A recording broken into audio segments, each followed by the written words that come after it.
కామారెడ్డి డిక్లరేషన్లో భాగంగా బీసీలకు ప్రతి ఏడాది 20,000 కోట్ల రూపాయలను బడ్జెట్లో పెడతామని చెప్పడం జరిగింది అధ్యక్ష. కానీ పోయినసారి దాన్ని 9,000కే కుదించడం జరిగింది అధ్యక్ష. దయచేసి తమరి ద్వారా ప్రభుత్వానికి గౌరవ ముఖ్యమంత్రి గారికి తెలియజేయదలుచుకున్న అధ్యక్ష, పోయినసారి పెట్టలేకపోయినటువంటి నిధులను ఈసారి పెట్టాల్సినటువంటి మనం మేనిఫెస్టో ప్రకారం చెప్పినటువంటి 20,000 కోట్ల నిధులను పెట్టి ఇటీవల కాలంలో రాష్ట్ర ప్రభుత్వం కూడా లెక్క అనుకుంటుంది కాబట్టి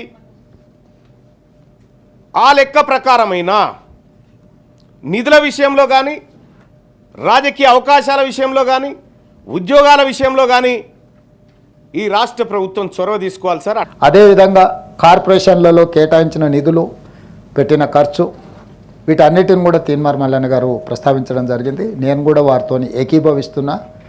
ముఖ్యంగా మోస్ట్ బ్యాక్వర్డ్ కార్పొరేషన్స్కి పేపర్ మీదనే కేటాయింపులు జరిగినాయి, నిధులు ఇది కాలేదు. ఎస్సీ ఎస్టీ సప్లాన్ లెక్క బీసీలకు కూడా సప్లాన్ తీసుకురావాల్సినటువంటి అవసరం ఉంది సార్. ఆ విషయాన్ని తమ ద్వారా రాష్ట్ర ప్రభుత్వానికి తెలియజేస్తా ఉన్నాను సార్. బీసీ సప్లాన్ కూడా చేయాలన్నదే నా ఆలోచన. దానికి కూడా మనం సమీకరించుకుందాం, చర్చించుకుందాం.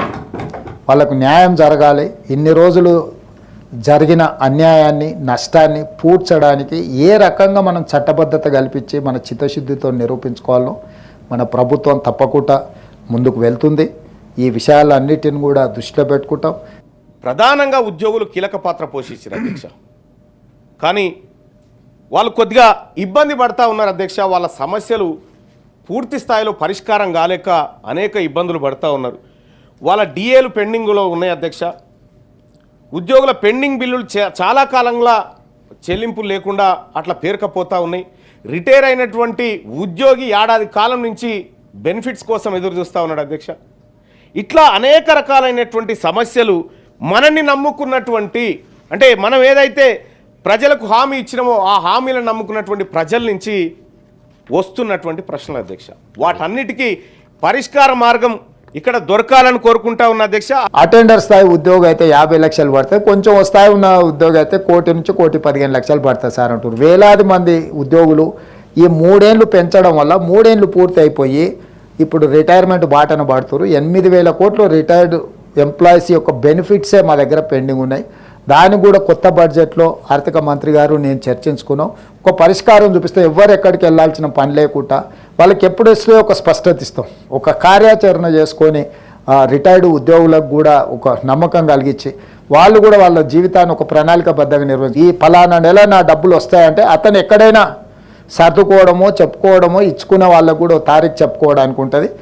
అదేవిధంగా మిత్రుడు డిఏల గురించి మాట్లాడిండు. ప్రతి నెల 1వ తారీఖు నాడు జీతాలు ఇవ్వడానికే తలప్రాణం తోకకు వస్తుంది. మా ప్రభుత్వ ఉద్యోగులకు నేను ఇక్కడి నుంచి విజ్ఞప్తి చేస్తున్నా, నెల 1వ తారీఖు నాడు జీతాలు తీసుకొని మనం ప్రభుత్వానికి కొంత సేవలు అందిద్దాము. కొంత సమయం పడుతుంది. ఈరోజు ఏమాత్రం ఏం చేసుకున్నా ఈ వ్యవస్థ కూడా దెబ్బతింటుంది. మన 1వ తారీఖు నాడు జీతాలు ఇవ్వడానికి రిజర్వ్ బ్యాంకు దగ్గర అప్పుడప్పుడు చేబదులు అంటారు కదా అధ్యక్ష, ఊర్లలో అంటాం కదా, బ్యాంకు లోను షూరిటీస్ కాకుండా చేబదులు మళ్ళీ ఇస్తాం. 4,000 కోట్ల రూపాయలు చేబదులు చేసి ఫస్ట్ నాడు జీతాలు ఇచ్చిన అధ్యక్ష.